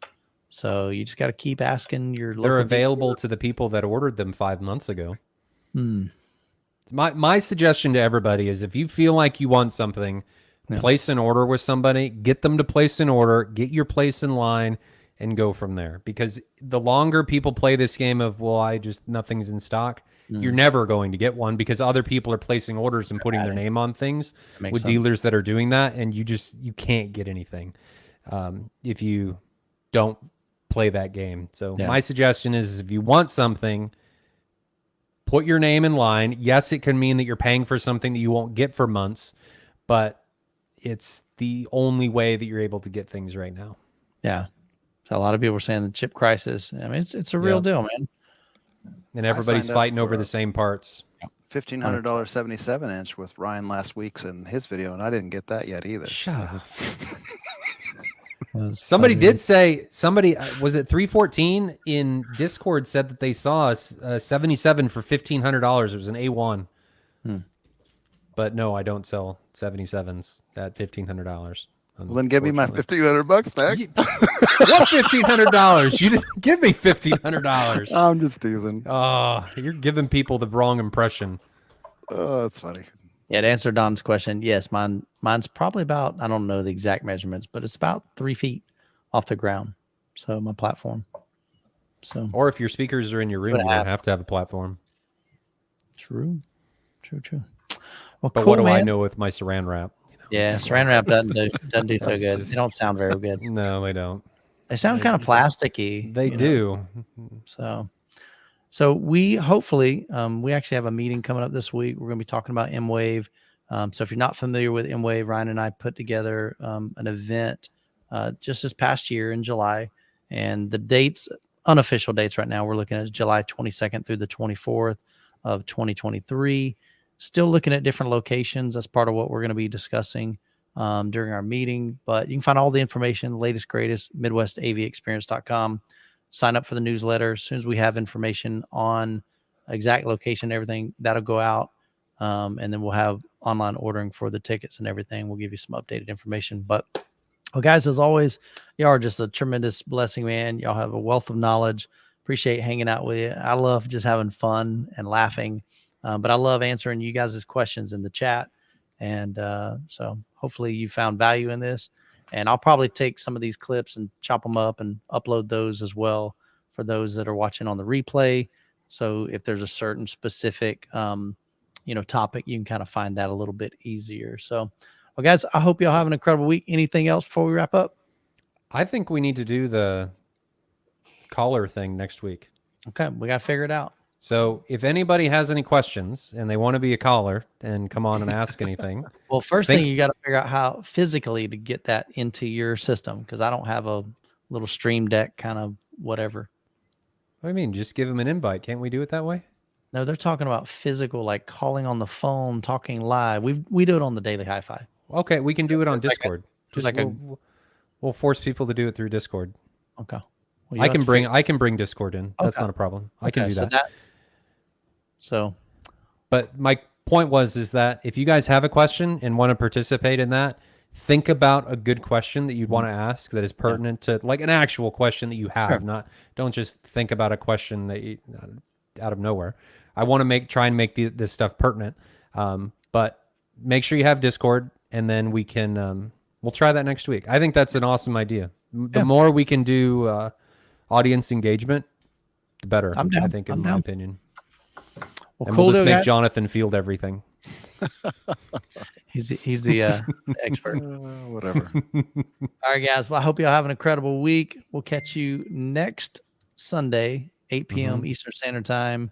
What would that be? 5 p.m. 7 Pacific? p.m. Central and 5 p.m. Pacific. Cool. So, and then 6 p.m. Mountain Time. We can't forget about Mountain Time. Everybody always forgets about Mountain Time. Hey, that's true, man. The Mountain guys, we got love and mad respect for you guys. So, all right, guys, y'all have a great week. We'll catch you in the next video.